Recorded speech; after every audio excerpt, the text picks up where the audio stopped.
మీరు నాకు ₹1 లేకుండా నా బిడ్డలు నా కొడుకున్న వాళ్ళు ఇవ్వకుండా తీసుకొచ్చి పెట్టడం చాలా సంతోషంగా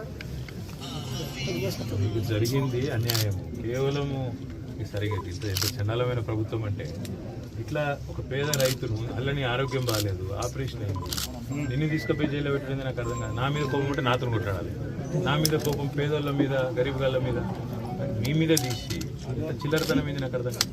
మీరు బాధపడకూరి భయపడకూరి, మొన్నటిదే కాదు మీ ఒక్కరినే కాదు, ఎవ్వరికి ఏమైనా ఖచ్చితంగా ఇదే తరహాలా కాపాడుకుంటా. మీకు కూడా మీ అమ్మాయి మాట్లాడింది కూడా చూసినా నేను టీవీలో, బాగా మాట్లాడి అదే అది మాట్లాడింది మీరా మీరు మాట్లాడింది చూసిన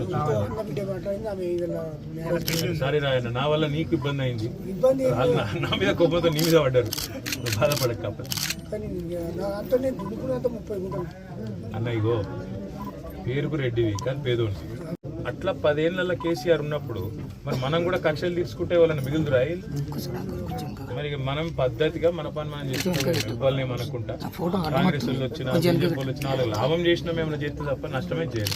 ఇంత న్యాయం పేదలు ఇప్పుడు గరీబ్ గల పుట్టగొట్టుడేంది నాకు అర్థం కాదు, మిమ్మల్ని జైల్లో పెట్టుడేంది, ఇంకా గరీబ్ కానీ ఛాయ్ దుకాణం తీసేది ఏం చిల్లర ప్రభుత్వం ఇంత గలీసా? భయపడకుర్రి, మళ్ళా మంచి రోజులు వస్తాయి, మీకు మంచిగా బ్రహ్మాండంగా అన్నిటికీ అండగా నేను ఉంటా, ఈ లోపల కూడా ఉంటా, రేపటికి కూడా ఉంటా. నా విజ్ఞప్తి ఏంటంటే అంత మాట ఎందుకు, ఆరోగ్యం కాపాడుకోకండి, ఆరోగ్యం కాపాడుకో, పిల్లల్ని మంచిగా చూసుకో. ఏం చదువుతున్నావు బిడ్డ?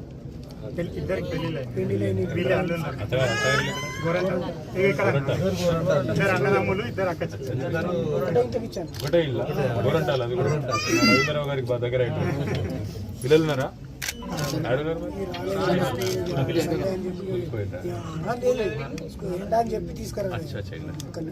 ఎండాకాలం చాలా అయింది కాబట్టి ఆల్రెడీ భయపడ్డారు ఇద్దరు ఏమన్నా పిల్లలు? ఏం కాదు కదా, ఇప్పుడు ధైర్యంగానే ఉన్నారు కదా.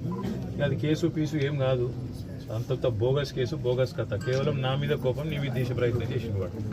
గట్లా తయారైన ప్రభుత్వం. నేను చూసుకుంటే ఏమున్నా నువ్వు రంది పెట్టుకోకు. మన మధు, మన సతీష్ వీళ్ళందరూ ఉన్నారు కదా, మన వాళ్ళు అంటున్నారు కదా, ఏం పడదు, ఇంతకంటే ఎక్కువ ఉంటా. నీకు ఎప్పుడు కష్టం